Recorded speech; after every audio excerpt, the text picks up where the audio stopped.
Hey guys नमस्कार। आप लोगों का टॉप 10 क्लासेस के प्यारे से यूट्यूब फैमिली पर स्वागत है। गाइस आज की लेक्चर में हम लोग बात करने वाले हैं कक्षा 12 की भौतिक विज्ञान की मोस्ट इंपॉर्टेंट टॉपिक। और आज की टॉपिक रहने वाली दोस्तों विभिन्न प्रकार के प्रत्यावर्ती परिपथ, अर्थात ये टॉपिक आपको जो है दो पार्ट में करके मिलने वाली दोस्तों। यहां से आपके एग्जाम में 100% गारंटी के साथ बोल रहा हूं क्वेश्चन यहां से पूछना ही पूछना है दोस्तों। इसीलिए आपसे स्टार्ट करने से पहले आपसे एक निवेदन है कि आप वीडियो को स्किप करके मत देखिएगा, पूरा के पूरा देखने का प्रयास कीजिएगा प्यारे बच्चों। चलिए लेक्चर को स्टार्ट कर लेते हैं। स्टार्ट करने से पहले यदि आप चैनल पर नया आए होंगे तो चैनल को सब्सक्राइब जरूर कीजिएगा। वीडियो पसंद आता तो वीडियो को लाइक कीजिए, दोस्तों के साथ शेयर करना मत भूलिएगा।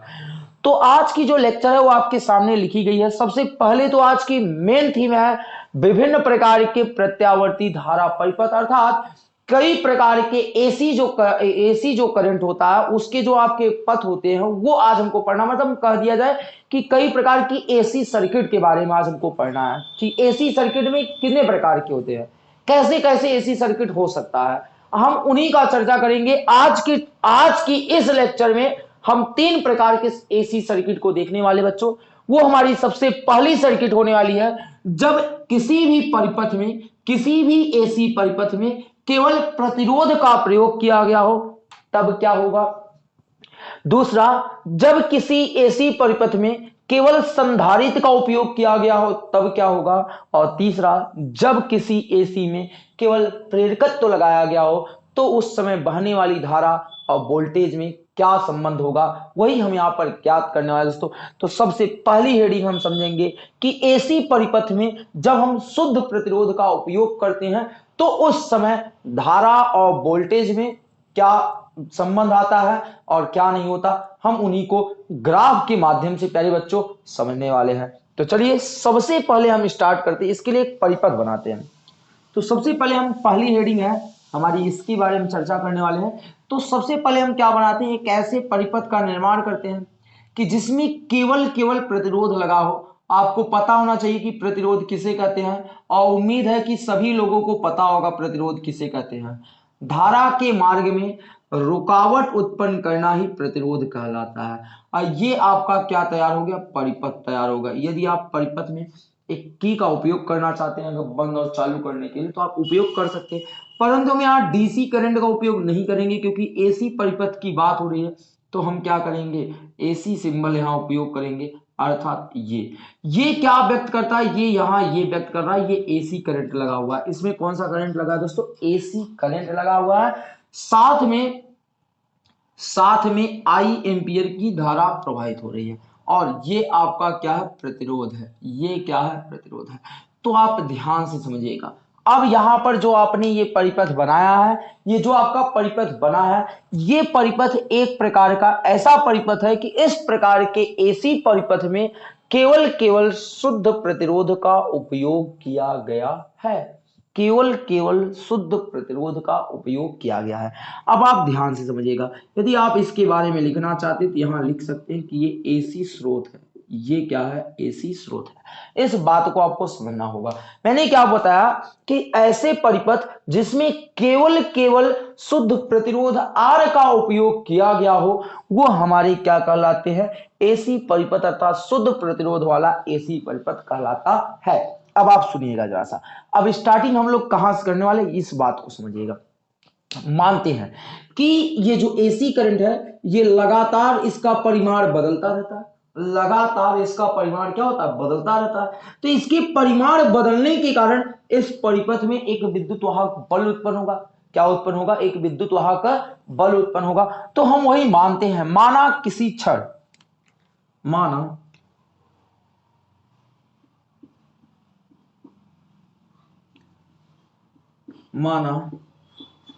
क्षण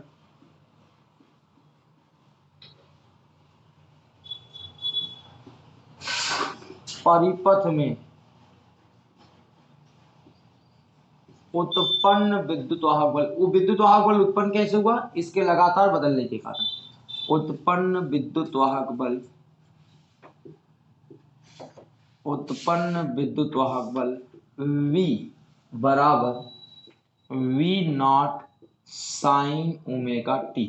सेल होता तो हम E equal to E naught sine omega T लिखते, पर यहाँ प्रत्यावर्ती धारा तो वोल्टेज उत्पन्न होगा, तो हम इसको लिख लेंगे V equal to V naught sine omega T. अब हम जानते हैं दोस्तों कि इसमें जो ये I प्रवाहित हो रही है, ये जो I प्रवाहित हो रही है वो ओम के नियम से I को ज्ञात कर सकते हैं। तो परिपथ में बहने वाली धारा, परिपथ में बहने वाली धारा, बहने वाली धारा I, क्या I बराबर होता है V बटे R, V बटे R। ये ओम के नियम से I बराबर V बटे R, अर्थात वोल्टेज और प्रतिरोध का अनुपात ही धारा कहलाती है। परंतु यहां पर क्या होने वाला है, हम जानते हैं यहां से V की वैल्यू यहां रख सकते हैं, V की वैल्यू रखेंगे तो I इक्वल टू V के स्थान पे V नॉट क्या होगा, V naught sine omega T हो जाएगा। अब ध्यान से देखिएगा, बटे क्या है R है। यदि आप ध्यान से देखिए तो जब I जो है V बटे R को व्यक्त कर रहा है, अर्थात V बटे R किसको व्यक्त कर रहा है, I को, तो क्या हम इसके स्थान पे टोटल वैल्यू हम क्या ये I नॉट नहीं लिख सकते, बिल्कुल लिख सकते। जैसे I बराबर V बटे R है वैसे V नॉट बटे R बराबर क्या हो जाएगा, तो I इक्वल टू आ जाएगा I not sine omega T. तो आप देख पा रहे होंगे ये आपको धारा का समीकरण मिला है और ये वोल्टेज का समीकरण था। तो देखिए क्या धारा और वोल्टेज के बीच में, क्या धारा और वोल्टेज के बीच में कोई अंतर दिखाई पड़ रहा है, नहीं दिखाई पड़ रहा है। आइए हम इसको परिपथ के अनुसार यानी इसको हम ग्राफ के अनुसार समझते हैं कि क्या वोल्टेज और धारा की कला में कोई अंतर है, क्या वोल्टेज और धारा की कलाओं में कोई अंतर है। प्यारे बच्चों इसका ये पोर्शन आपको हार्ड नहीं लगेगा, परंतु जो आप इसका आरेख बनाओगे, इसका जो ग्राफ बनाओगे वहां महत्वपूर्ण होता है समझना। वहां हम एक दूसरी विधि का उपयोग करते हैं जिसे आप कहते हैं फेजर विधि। क्या कहते हैं, फेजर आरेख विधि। तो फेजर क्या होता है, फेजर एक प्रकार का सदिश होता है। फेजर एक प्रकार का क्या होता है, सदिश होता है जो कि मूल बिंदु के सापेक्ष, सबसे पहले हम फेजर्स की चर्चा करेंगे फिर आगे चर्चा करेंगे।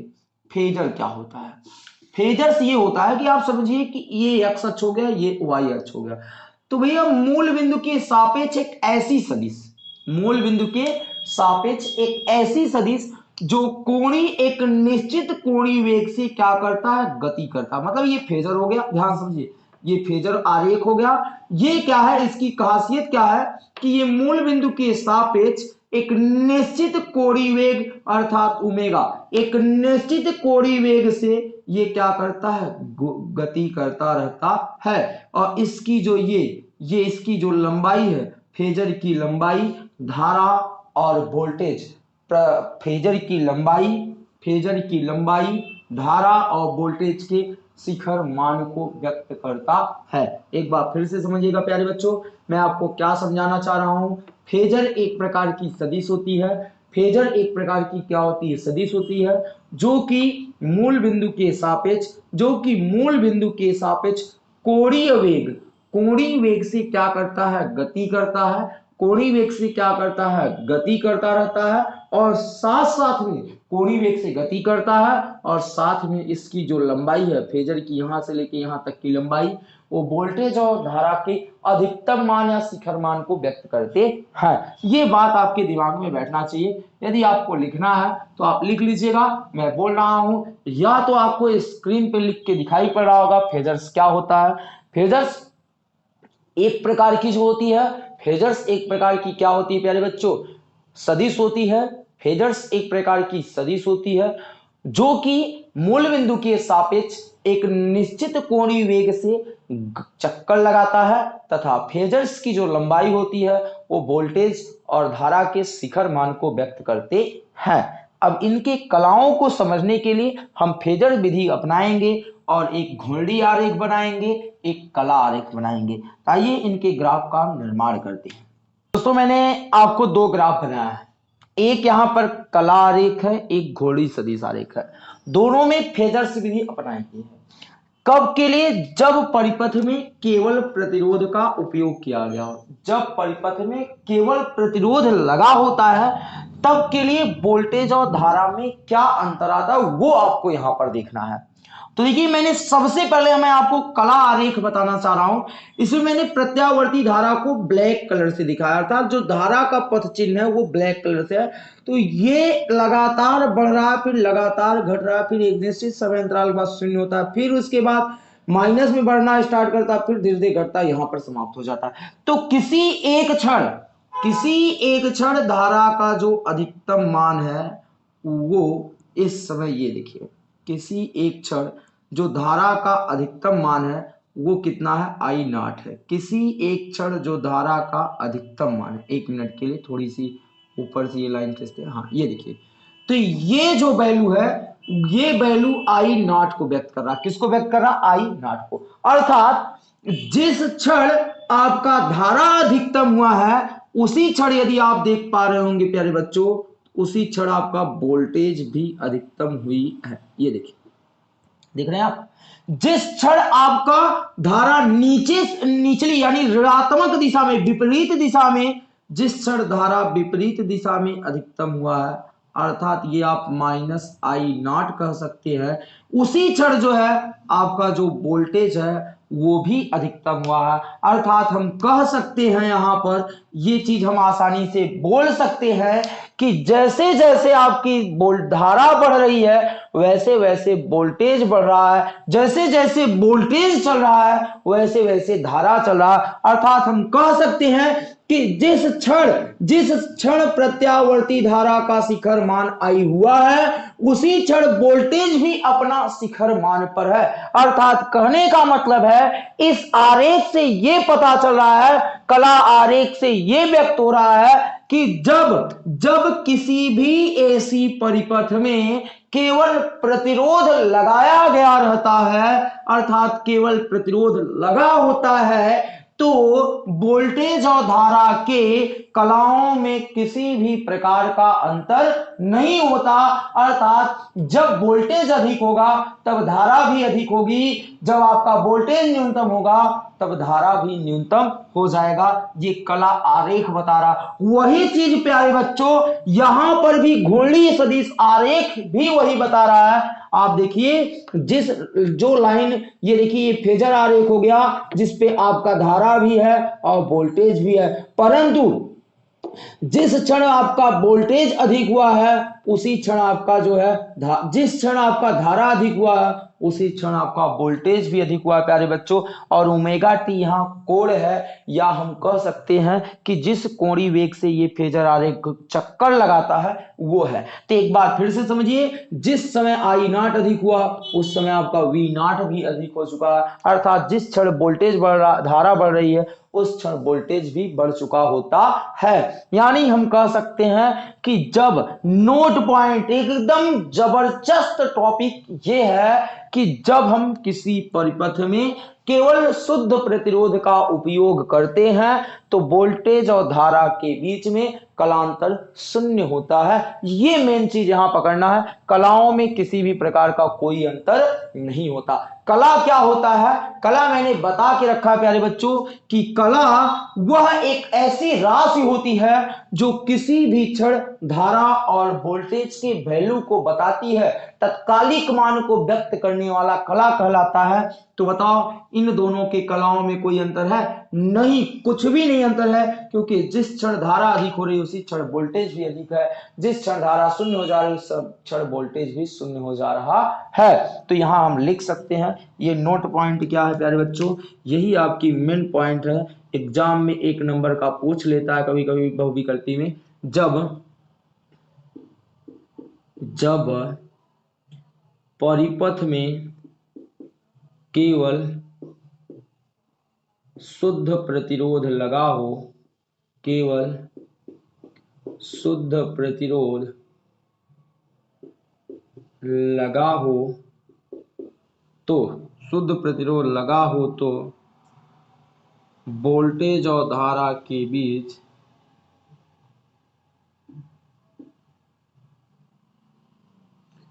वोल्टेज व धारा के बीच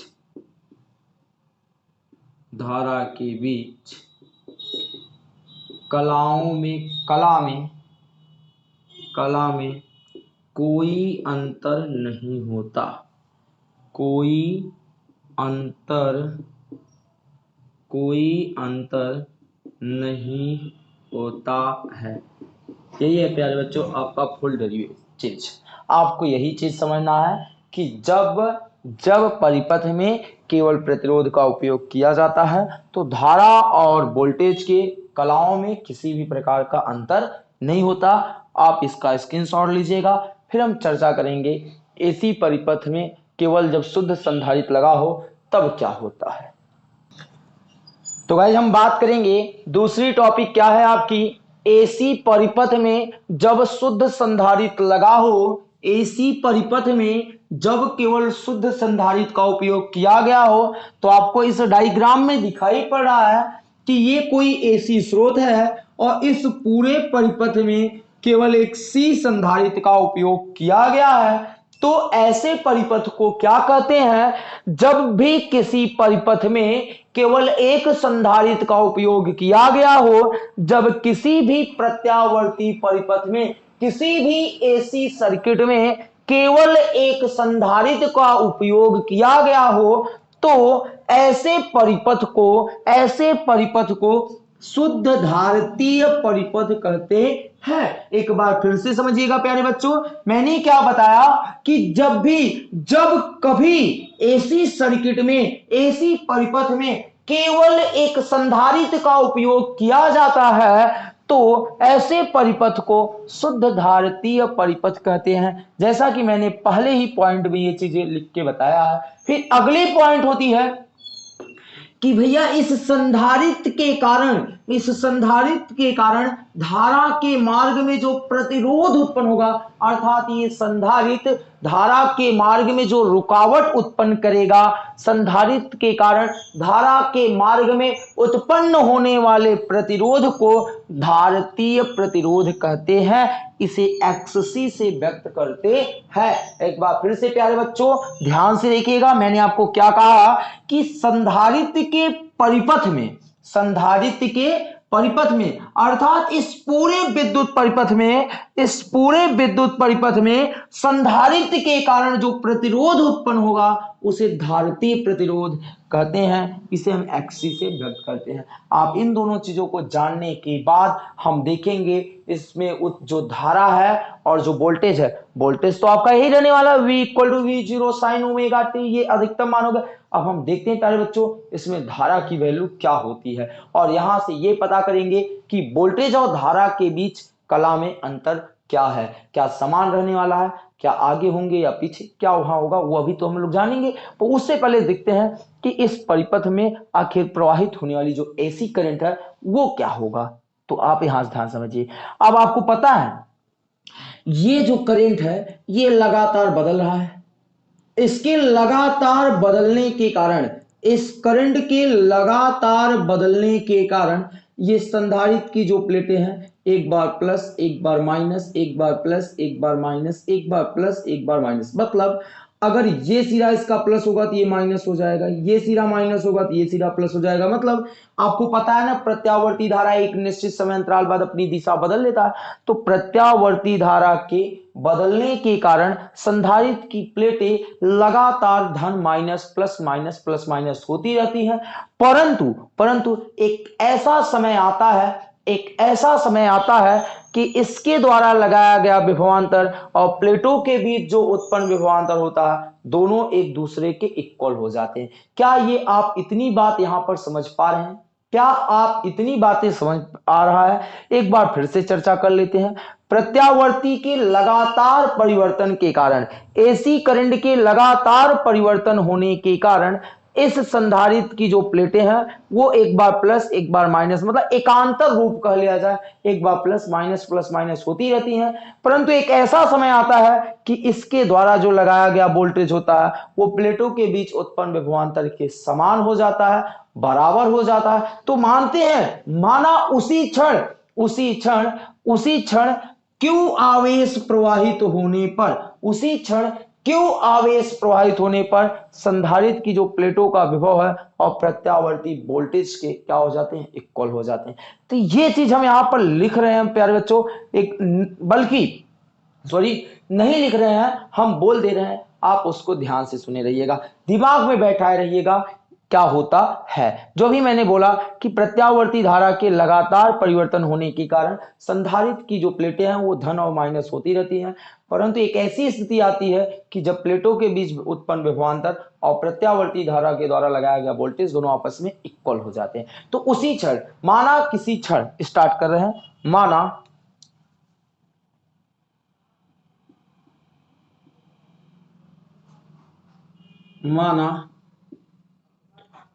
माना किसी क्षण टी समय में, माना किसी क्षण टी समय में Q आवेश प्रवाहित हो रहा है, Q आवेश प्रवाहित हो रहा है, Q आवेश प्रवाहित हो रहा है। ठीक, तो अब जब ये Q आवेश प्रवाहित हो रहा है, मतलब यहां से Q आवेश चल रहा है, तो Q आवेश प्रवाहित हो रहा है तो क्या होगा, तो Q आवेश प्रवाहित हो रहा है तो आवेश की मात्रा हम जानते हैं प्यारे बच्चों, Q बराबर होता है C into V। C into क्या होता है, V, ये हम लोगों ने फॉर्मूला पढ़ा है, परंतु V इक्वल टू होता है V naught sine omega T, तो हम यहां पर रख देंगे C इंटू V के स्थान पे V naught sine omega T. दोनों पक्षों का समाकलन करने पर, दोनों पक्षों का समाकलन करने पर, आगे आप समझिएगा यही चीज लिखा गया है, दोनों पक्षों का समाकलन करते हैं तो यहां आ जाएगा डी क्यू, टी के सापेक्ष कर रहे हैं, डी क्यू बटे डी टी। यहां सी का समाकलन नहीं होने वाला प्यारे बच्चों, तो सी को हम बाहर कर लेंगे। ठीक,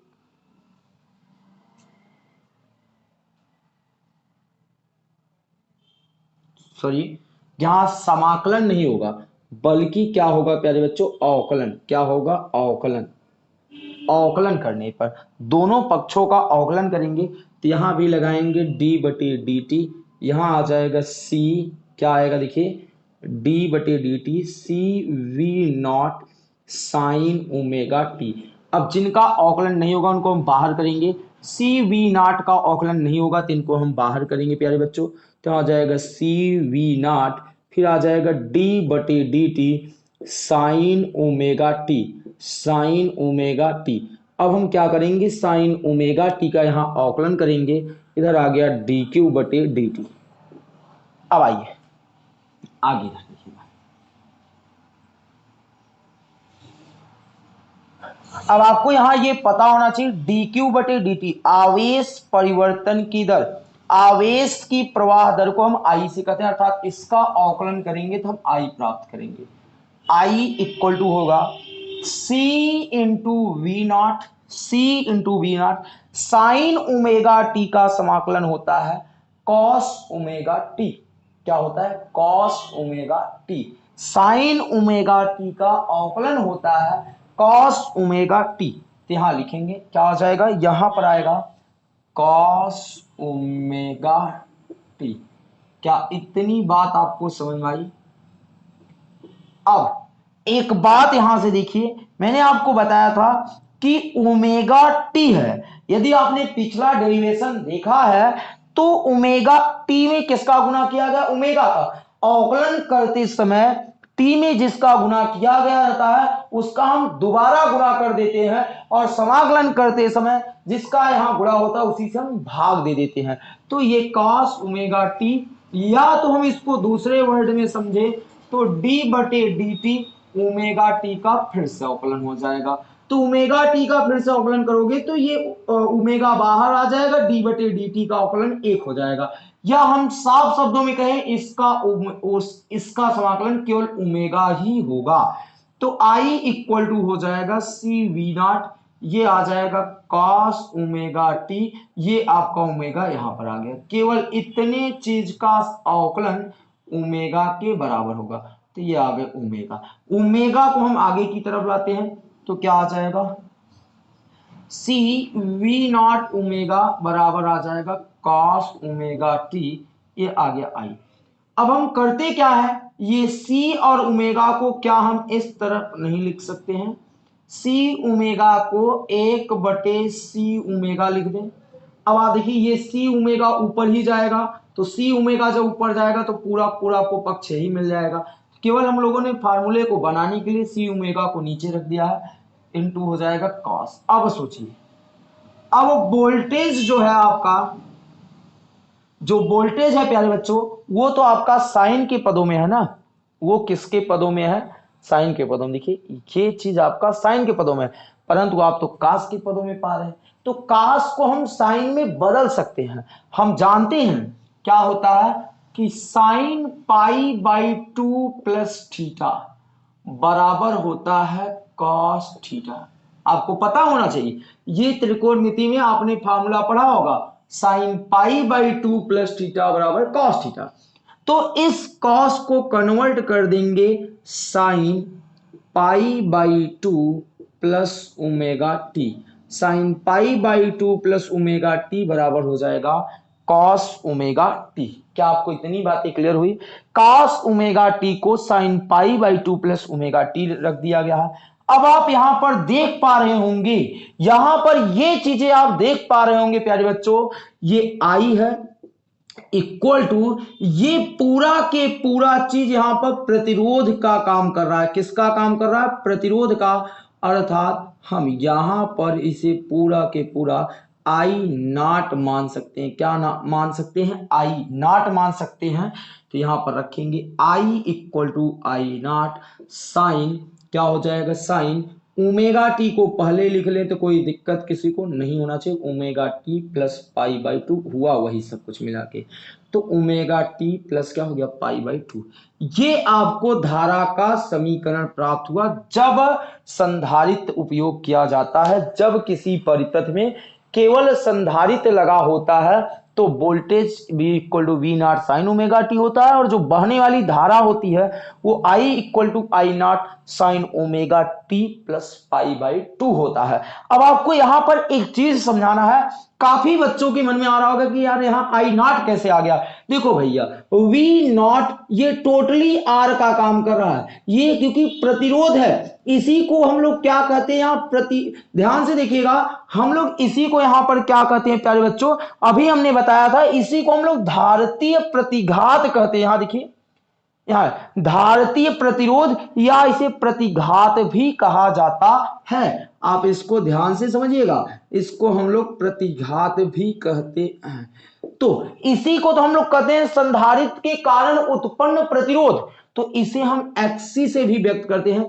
तो यहां पर लिखेंगे, क्या लिखेंगे, चूंकि 1/c ओमेगा, 1/c ओमेगा बराबर यहां क्या हो जाएगा, एक्स सी, क्या हो जाएगा, एक्स सी। यहां ये पूरा एक्स सी, और एक्स सी क्या है, यहां लिख देंगे एक्स सी बराबर आर, एक नियतांक है, तो एक्स सी बराबर क्या मिल जाएगा, 1/c ओमेगा। यहां पर एक फॉर्मूला आपको और मिल जाएगा, X C equal to 1/c omega. Omega की वैल्यू अगर रखना चाहोगे तो लास्ट में आपको एक फॉर्मूला मिल जाएगा 2πfc। ओमेगा का फॉर्मूला, ओमेगा बराबर होता है 2πf, 2πf रख दिए, सी यहां पहले से, तो एफ सी इक्वल टू हो जाएगा 1/2πfc। एफ क्या रहेगी, फ्रीक्वेंसी रहेगी, आवृत्ति रहेगी। एक बार आप यहां से, अगर आपको थोड़ी सी दिक्कतें आ रही होंगी कि सर यहां आई नॉट कैसे लिखे, देखो ये टोटल वैल्यू आर का काम कर रहा है, 1/c ओमेगा आर का काम कर रहा है, तो वी नॉट बटे आर आई नॉट को व्यक्त कर देगा तुरंत। अब आप यहां पर देखिए, वोल्टेज आपकी साइन ओमेगा टी है और धारा sign omega T plus pi by 2 है। इस बार वोल्टेज और धारा के बीच में अंतर आया है। देखिए वोल्टेज आपका ओमेगा टी है, परंतु ये जो धारा है वो ओमेगा टी से प्लस पाई बाई 2 है, मतलब पाई बाई 2 का कलांतर है। धारा और वोल्टेज में पाई बाई 2 का कलांतर है। अभी हम आरेख जब खींचेंगे ना तो वहां समझ में आएगा कि पाई बाई 2 आगे कैसे है। यहां पर वोल्टेज π/2 आपका पीछे है, परंतु धारा π/2 अग्रगामी है, मतलब एक कदम आगे है। कहने का मतलब है अभी मैं जैसे ही ग्राफ इसका बनाऊंगा प्यारे बच्चों, तो आपके π/2 के अग्रगामी का मतलब आपको तुरंत समझ में आएगा। परंतु आप उसको बनाने से पहले इसका एक स्क्रीनशॉट लीजिएगा। और प्यारे बच्चों, अगर कहीं भी कोई डाउट रहता है तो कमेंट सेक्शन में आप कमेंट जरूर कीजिएगा। और वीडियो लाइक नहीं करते तो वीडियो को लाइक कीजिए दोस्तों के पास शेयर कीजिए वीडियो को। तो प्यारे बच्चों, अभी आपने जो डेरिवेशन किया, देखा कि जो धारा है वो वोल्टेज से π/2 अग्रगामी है। अब उसी चीज को समझने के लिए हम लोगों ने कला आरेख और घुंडी सदिश आरेख बनाया है। कला आरेख में ये जो एक ऊर्ध्वाधर लाइन है प्यारे बच्चों, ये वोल्टेज और धारा को दोनों को व्यक्त कर रहा है। अर्थात हम ऊपर की तरफ जाएंगे तो वोल्टेज भी बढ़ेगा, धारा भी बढ़ेगा, और नीचे की तरफ आएंगे तो ऋणात्मक दिशा में वोल्टेज और धारा दोनों बढ़ेंगे। इसीलिए वी और आई लगाया गया। ये जो ओ है वो इसका मूल बिंदु है, यहीं से सब कुछ स्टार्टिंग हो रहा है। अब मैं आपको बता देना चाहता हूं, जो हमने रेड मार्कर का उपयोग किया है वो हमने आपको व्यक्त किया है, रेड वाले मार्कर को हम लोगों ने धारा से व्यक्त किया। किससे व्यक्त किया गया प्यारे बच्चों? धारा। अर्थात ये आई के लिए बनाया गया है और ये किसके लिए बनाया गया? वी के लिए बनाया गया। तो आपको जरा सा भी समझने में कहीं भी किसी भी प्रकार की परेशानी नहीं आनी चाहिए। अब देखिए, वहां पर बोला कि धारा π/2 अग्रगामी है। इसका मतलब आप समझिए पहले। कहने का मतलब है कि जिस क्षण ये लाइन आपको टी को व्यक्त कर रही, ये वाली लाइन टी को व्यक्त कर रहा है, तो भैया जिस क्षण आपका ये वाली लाइन देखिए, जिस समय वोल्टेज आपका शून्य था, जिस समय वोल्टेज आपका शून्य था, उस समय देखिए धारा आपकी अधिकतम थी। देख रहे हैं? जिस समय आपका वोल्टेज शून्य था उस समय धारा आपकी अधिकतम थी। फिर उसके बाद आपने देखा कि जिस क्षण वोल्टेज अधिकतम हुआ उस क्षण देखिए धारा आपकी शून्य हो गई। अर्थात वोल्टेज और धारा में कला का अंतर आ रहा है कि जब वोल्टेज अधिकतम हो रहा है तब धारा शून्य हो रही है, जब धारा अधिकतम हो रही है तो वोल्टेज शून्य हो रही है। अर्थात कहने का मतलब है कि जब समय शून्य था, जब समय 0 था, तो धारा एकदम अपने महत्तम मान पे थी, अधिकतम मान पे थी। इससे पता चल रहा है कि जो धारा है वो वोल्टेज से π/2 अग्रगामी है। कैसे पता चला π/2 प्यारे बच्चों? क्योंकि आपने π/2 समय अंतराल बाद, π/2 समय अंतराल बाद आपकी वोल्टेज अधिक हुई है, तब तक इतने समय में धारा आपकी शून्य हो चुकी है। अर्थात कहने का मतलब है कि π/2 धारा जो धारा है वो वोल्टेज से π/2 अग्रगामी है। अर्थात एक आधे चक्कर की बात किया जाए, एक अर्ध चक्कर इधर की बात, इतना अग्रगामी है। यानी जब आपकी वोल्टेज शून्य होगा तो आपकी धारा अधिकतम होगा, और जब धारा अधिकतम होगी वोल्टेज शून्य हो जाएगा। ये यहां प्रोसेस हो रहा है। आप आगे आके और समझ सकते हैं। देखिए, जब पाई समय यानी एक अर्ध चक्कर वोल्टेज लगा लेता है, एक अर्ध चक्कर आपका वोल्टेज लगाता है, तो उतने अर्ध चक्कर में देखिए यहां वोल्टेज शून्य हो चुका है। परंतु यदि आप इस लाइन को डॉट डॉट करके बढ़ाएंगे तो आप देखेंगे प्यारे बच्चों कि उस समय धारा जो है आपका महत्तम मान पे है, माइनस की दिशा में धारा आपकी महत्तम मान पर है। फिर आगे आप बढ़ेंगे, देखेंगे 3π/2 पर तो वोल्टेज आपका अधिकतम हो गया परंतु धारा आपकी शून्य हो गई। इससे हम यह कह सकते हैं कि जो वोल्टेज और धारा के बीच कलाओं का जो अंतर है वो π/2 है। अर्थात जब किसी भी परिपथ में केवल संधारित्र लगा होता है तो जो धारा होती है वो वोल्टेज से π/2 अग्रगामी होता है। उसको समझने के लिए हम लोगों ने इधर घुंडी सदिश आरेख बना दिया है। ये आपको देखिए, ये V0 को व्यक्त कर रहा है, ये प्यारे बच्चों I0 को व्यक्त कर रहा है। V0 और I0 के बीच में कितने अंश का एंगल बन रहा है? π/2 का एंगल बन रहा है। तो ये चीज हम लिखेंगे यहाँ पर। क्या लिखेंगे कि जब परिपथ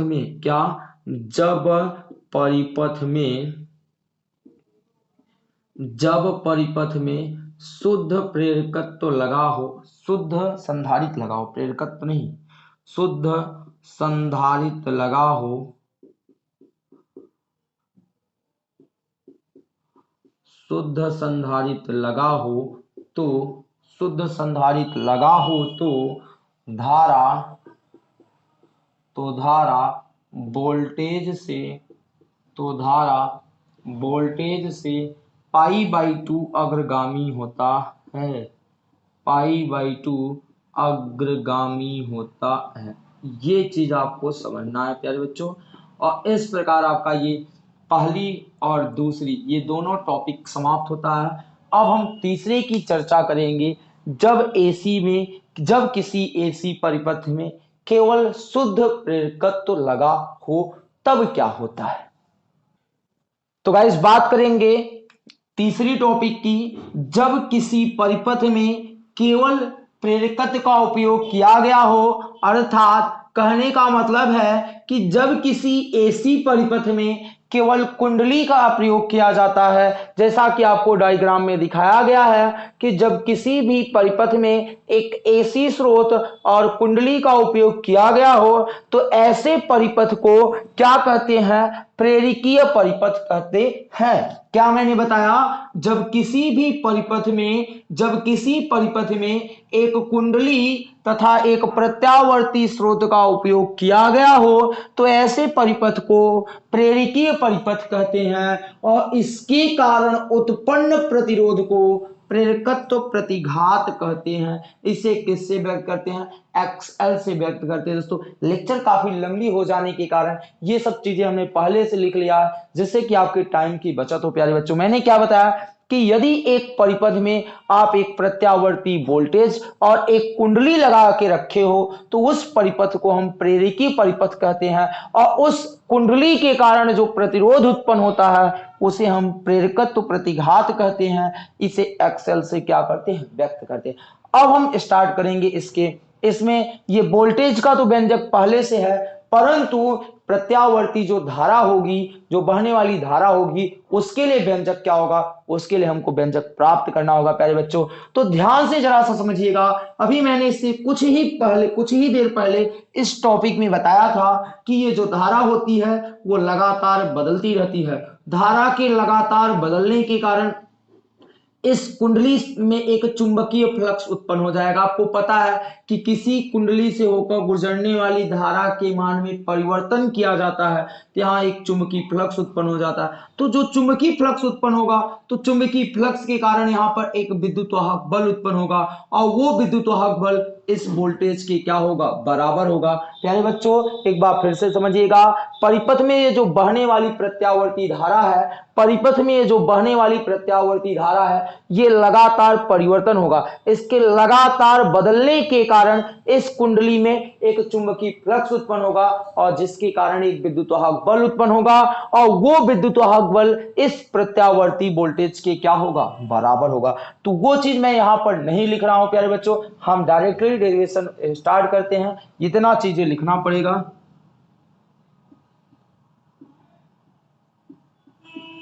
प्रत्यावर्ती धारा के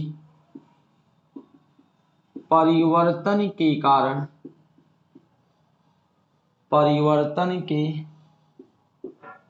कारण परिपथ में उत्पन्न विद्युत वाहक बल, परिपथ में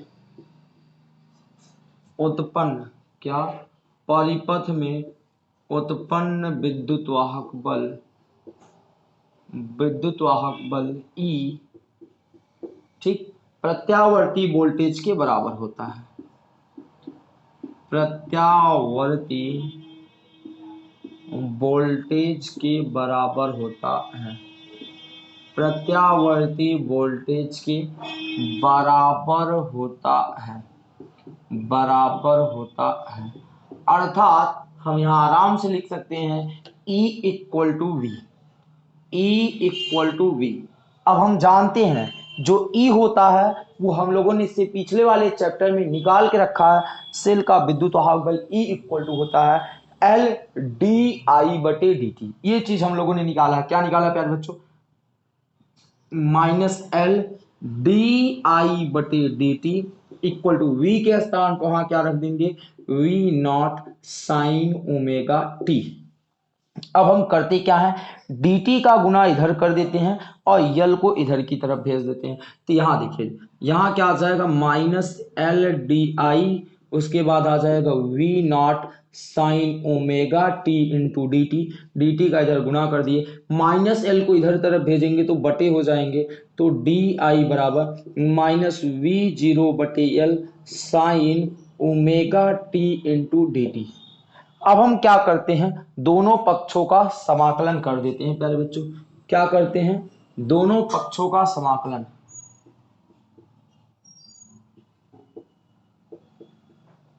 दोनों पक्षों का समाकलन करने पर, समाकलन करने पर, तो दोनों पक्षों का आप जब समाकलन करोगे तो डी आई इंटीग्रेशन आप क्या हो जाएगा, डी आई इक्वल टू क्या हो जाएगा, इसका समाकलन होगा नहीं, वी नॉट बटे एल का समाकलन नहीं होगा, तो इनको हम पहले से बाहर करते हैं, माइनस वी नॉट बटे L integration of sine omega T into क्या होगा डी टी। अब आप जानते हैं कि साइन ओमेगा टी का जो समाकलन होता है प्यारे बच्चों वो कॉस ओमेगा टी होता है, परंतु जो ये ओमेगा है इसका गुना फिर से हो जाएगा, इस बात को हमको ध्यान में रखना है।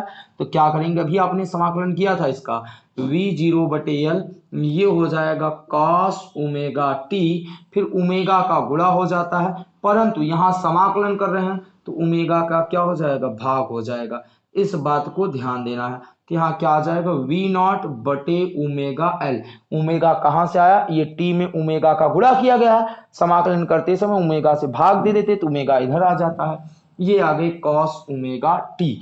अब यहाँ ध्यान से देखेंगे, यदि आप यहाँ से देख पाएंगे और ये डी आई का समाकलन आई हो गए, तो प्यारे बच्चों यदि आप यहां से देख पा रहे होंगे, क्या देख पा रहे होंगे कि जो वोल्टेज का समीकरण है वो आपका साइन के रूप में है, और ये जो धारा का समीकरण आ रहा है ये कॉस के पदों में आ रहा है। किसके पदों में आ रहा है, कॉस के पदों में, तो इसको हम साइन के पदों में लिख सकते हैं। और ये देखिए, ये विभव और यही तो है ओमेगा एल क्या है प्यारे बच्चों, वहां प्रतिरोध है, किसके कारण, कुंडली के कारण।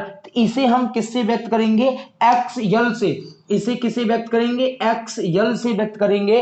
तो हम जानते हैं इसे हम लिख सकते हैं आई नॉट, इसे यहां इस समय क्या लिखेंगे, आई नॉट, इसे इस समय यहां आई नॉट लिखेंगे, तो आई बराबर हो जाएगा आई नॉट। अब कॉस ओमेगा टी को हम लिख सकते हैं sign omega T, sign omega T minus pi by two, ये चीज लिखेंगे क्योंकि sine pi by to minus theta, sine pi by to minus theta बराबर क्या होता है प्यारे बच्चों, कॉस थीटा होता है। तो इसको हमने केवल बदल दिया, omega T minus pi by to कर दिए, तो हमारे पास आ जाएंगे, इस कॉस को हम इस रूप में लिख सकते हैं प्यारे बच्चों। अब हमारे पास क्या है, ध्यान से देखेंगे तो यहां पर अगर देख पा रहे होंगे, यहां पर हम क्या देख पा रहे हैं कि I इक्वल टू आ गया I naught sine omega T minus क्या हो जाएगा, पाई बाई टू हो जाएगा। अब क्या करते हैं प्यारे बच्चों, आपके मन में एक प्रश्न उठ रहा होगा कि साइन ओमेगा टी का समाकलन करते हैं तो माइनस आता है, बिल्कुल आता है प्यारे बच्चों, और वो माइनस हमने इस माइनस और इस माइनस को कैंसिल कर दिया। देखिए यहां पर माइनस इसीलिए हमने नहीं लिखा है, ये वाले माइनस और ये माइनस कैंसिल हो जाएंगे क्योंकि आप इसका समाकलन करोगे तो माइनस कॉस आएगा, तो माइनस वाला इस माइनस को क्या कर दिया, कैंसिल कर दिया। तो I equal to I naught sine omega T minus pi by two, ये प्राप्त होता है धारा का समीकरण। जब किसी परिपथ में केवल कुंडली लगा होता है तब जो प्रवाहित होने वाली धारा होती है वो I naught sine omega T minus pi by two के क्या होता है, बराबर होता है। जहां जो ये ओमेगा एल है वो एक्सएल के बराबर होगा, एक्सएल बटे एक्सएल बराबर क्या हो जाएगा, एक बटे ओमेगा एल, एक्सएल बटे क्या हो जाएगा, एक बटे ओमेगा एल हो जाएगा प्यारे बच्चों। ये आप यहां से व्यक्त कर सकते हैं, परंतु यहां पर आपको ये एक चीज देखना होगा प्यारे बच्चों कि ये एक्सएल जो होता है ना वो एक बटे, इधर ध्यान दीजिए, इधर ध्यान दीजिए थोड़ी सी समझने के लिए, एक्सएल बटे बराबर होता है एक बटे आर। अब यहां आर की वैल्यू है एक बटे ओमेगा एल, और ओमेगा एल ऊपर चला जाएगा तो एक्सएल की वैल्यू आ जाएगी ओमेगा एल। इसको इधर नहीं दिखाई पड़ रहा होगा आपको, तो यहां पर देख लेते हैं हम लोग। देखिए ये चीज, पूरे चीज को ही, इस पूरे प्रोसेस को ही हम इधर ले आते थे। एक्सएल इक्वल टू होता है, आप जानते हैं एक्सएल इक्वल टू होता है 1/r, प्रतिरोध होता है ना, तो एक्सएल इक्वल टू 1/r हो जाएगा। अब हम करते क्या है, या तो हमको क्या चाहिए भाई, एक्सएल है तो एक्सएल क्या हो जाएगा, अब ध्यान से देखिएगा, प्रतिरोध है ना, तो प्रतिरोध क्या होता है, प्रतिरोध ये होता है, आप पढ़े होंगे, प्रतिरोध होता है R इक्वल टू V/I, ठीक। तो आप रखेंगे तो आपको पूरा मिलेगा, एक्सेल की इक्वल टू फार्मूला आएगा डायरेक्टली, यहां पर थोड़ा सा जगह है, प्लेस की कमी होने के कारण हम डायरेक्टली फार्मूला लिख रहे हैं, एक्सेल इक्वल टू क्या हो जाएगा, ओमेगा एल, ठीक। ओमेगा के स्थान पे 2 पाई एफ रख देंगे तो आपको वो भी फार्मूला मिल जाएगा, एक्सेल इक्वल टू 2 पाई एफ एल, ठीक, ये आ जाएगा, जहां एफ क्या होता है, फ्रीक्वेंसी होता है। अब हमारे इस टॉपिक में केवल एक चीज बचा प्यारे बच्चों, कि ये देखिए यहां वोल्टेज का समीकरण साइन ओमेगा टी है और धारा का समीकरण है साइन ओमेगा टी माइनस पाई/2। तो अर्थात यहां से पता चल रहा है कि जो धारा है वो वोल्टेज से पाई/2 पश्चगामी है, क्योंकि माइनस लगाना ओमेगा टी माइनस पाई है, अर्थात वहां उस इससे पहले वाले में वोल्टेज आपका पश्चगामी था, अब धारा पश्चगामी हो गया है, वोल्टेज आपका अग्रगामी हो गया है। तो इसके लिए हम लोग कला समंजन आरेख बनाएंगे, उससे पहले आप इसका एक स्क्रीनशॉट लीजिएगा, फिर हम चर्चा करने वाले हैं आरेख की। तो प्यारे बच्चों, अभी आपने देखा कि जो धारा है वो वोल्टेज से पाई/2 पश्चगामी है, तो उसको समझने के लिए हम लोगों ने एक घूर्णी सदिश आरेख और एक कला समंजन आरेख बनाया है।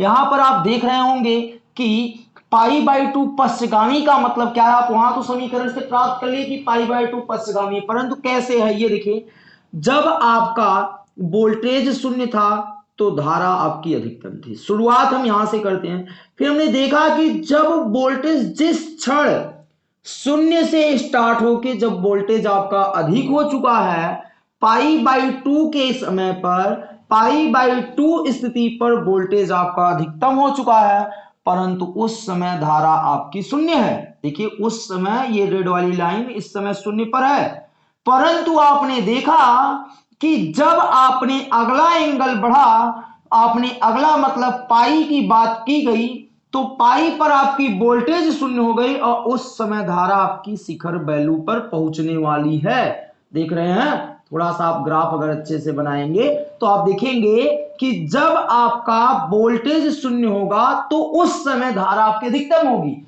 यानी पाई/2 समय तक, पाई/2 समय तक धारा आपकी पीछे थी। देखिए धारा आपकी पीछे, क्योंकि वोल्टेज आपकी महत्तम वैल्यू प्राप्त कर चुकी है और अभी अभी धारा आपका यहां से बढ़ना स्टार्ट किया। इससे हम कह सकते हैं दोस्तों कि जब वोल्टेज, यानी जब किसी परिपथ में केवल कुंडली का उपयोग किया जाता है तो वोल्टेज और धारा के बीच जो कलांतर आता है पाई/2 पश्चगामी का अंतर आता है। अर्थात हम यहां कह सकते हैं कि जब परिपथ में कुंडली लगी हो, क्या लगी हो, कुंडली लगी हो, तो धारा वोल्टेज से पाई/2 या 90 अंश पश्चगामी होता है, पश्चगामी होता है। इस प्रकार प्यारे बच्चों आपकी ये जो टॉपिक है वो समाप्त होती है और आप इन तीनों टॉपिक और जो अगली नेक्स्ट पार्ट की जो वीडियो आने वाली दोस्तों, इस फुल चैप्टर को कहीं भी जरा सा भी मिस नहीं करना प्यारे बच्चों। यहां से आपको एग्जाम में जो है जबरदस्त नंबर उठते हैं, तो आई होप कि आपकी आज की वीडियो जरूर पसंद आई होगी दोस्तों, और थोड़ी सी वीडियो लंबी हो गई है, कोई दिक्कत नहीं है, आपको समझाने में समय लिया गया प्यारे बच्चों। तो मिलते हैं आपको नेक्स्ट लेक्चर में, तब तक के लिए उम्मीद करते हैं कि ये लेक्चर आपका पूर्ण रूप से तैयार होगा, और कहीं पर अगर कोई डाउट आता है तो कमेंट सेक्शन में आप कमेंट कीजिएगा। तब तक के लिए जय हिंद जय Bharat. Thank you all dear student. जय हिंद जय भारत।